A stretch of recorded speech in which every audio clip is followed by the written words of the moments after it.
Assalamualaikum warahmatullahi wabarakatuh. Kami dari kelompok 2 akan mempresentasikan sejarah nenek moyang bangsa Indonesia.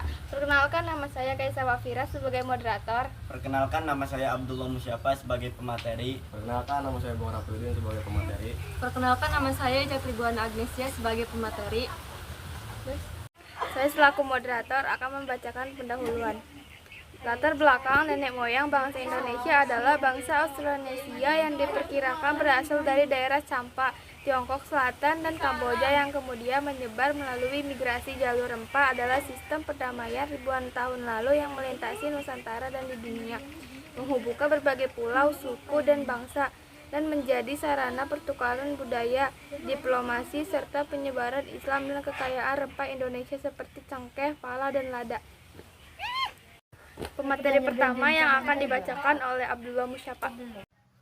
Assalamualaikum warahmatullahi wabarakatuh. Perkenalkan, nama saya Abdullah Musyafa. Saya dari kelompok 2 persebaran nenek moyang bangsa Indonesia. Saya akan menjelaskan pengertian tentang asal-usul teori nenek moyang bangsa Indonesia. Teori asal-usul nenek moyang bangsa Indonesia meliputi teori Yunan, asal dari Tiongkok Selatan, teori Nusantara, asal dari Kepulauan Indonesia sendiri, teori out of Afrika, asal dari Afrika, dan teori out of Taiwan, asal dari Formosa, Taiwan modern. Teori ini berbeda dalam penekanannya, mulai dari kesamaan artefak dan bahasa hingga bukti genetik, serta proses migrasi manusia purba ke Nusantara. Berikut adalah penjelasan singkat untuk setiap teori. Teori Yunan. Pokok pikiran nenek moyang bangsa Indonesia berasal dari wilayah Yunan di Tiongkok Selatan. Pendukung Dr. Muhammad Ali, dasar adanya kesamaan artefak, misalnya kapak tua dan bahasa Melayu yang serumpama dengan bahasa di Kamboja. Proses terjadi 2 gelombang migrasi, yaitu Proto-Melayu, Melayu tua melalui jalur timur, dan Deutero Melayu muda melalui jalur barat. Teori Nusantara. Pokok pikiran nenek moyang bangsa Indonesia berasal dari wilayah Nusantara itu sendiri. Sekian dari saya. Wassalamualaikum warahmatullahi wabarakatuh. Pemateri kedua yang akan dibacakan oleh Muhammad Alif.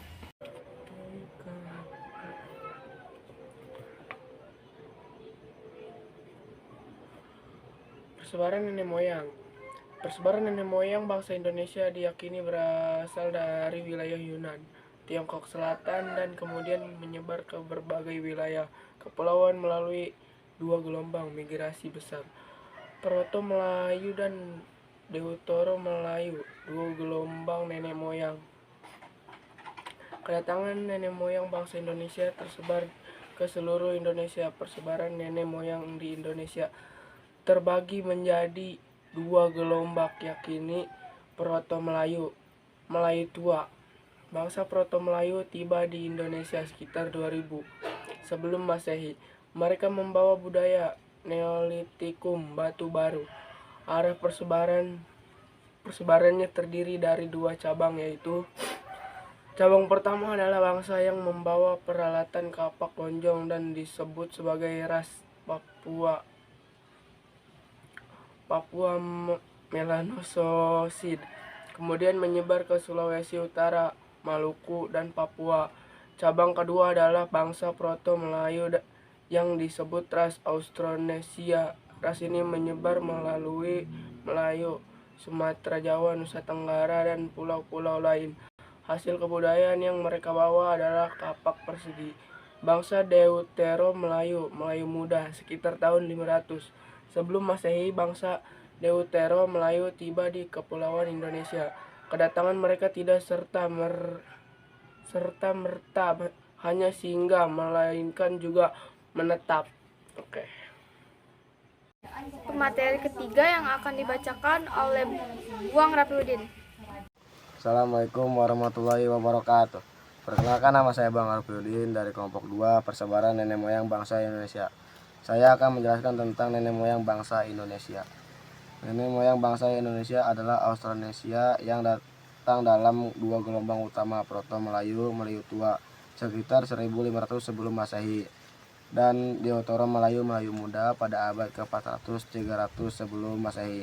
Mereka berasal dari wilayah sekitar Yunan, Tiongkok Selatan, dan menyebar ke Nusantara melalui jalur laut menggunakan perahu bercadik membawa budaya kelautan yang kuat.